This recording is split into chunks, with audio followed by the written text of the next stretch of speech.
G'day, Alex Collins with the Bendigo Sheep and Lamb Market Report from McKean McGregor for the 15th of March. About 22,000 lambs and about 8,000 sheep following on from last week when we had the public holiday with no market. I thought this week's market not all that dissimilar to a fortnight ago, and probably a little bit dearer than some of the markets we saw through Victoria last week, through the middle of the week, Ballarat and Hamilton.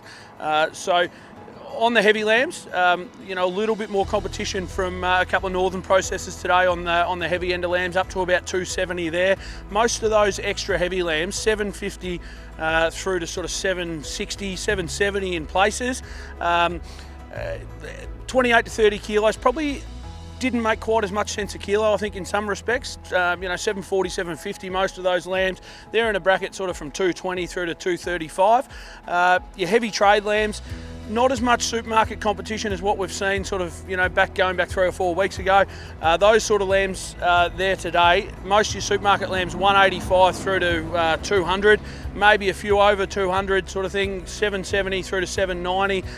The really neat trade lambs over $8 for genuine, 21 or 2 or 3 kilo lambs. The rougher lambs that are in that weight bracket, they're certainly not making as much sense a kilo. There's a fair differential there in spread, so I reckon back 740 to 760 there on those sort of lambs. Lambs to go back to the paddock, a couple of good feeder orders operating, 155 through to sort of $178 to go back on feed. Not a lot of store lambs to talk about. Merino lambs up to 210, selling pretty well in a cents a kilo term as opposed to all the rest of them.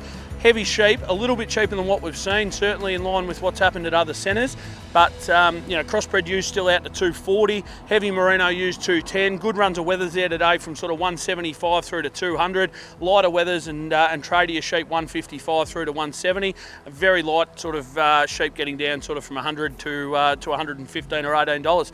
Anyway, all in all, sort of, just showing signs of rebounding off cheaper rates last week, I thought. Until next week, we'll catch up with you then. Thank you.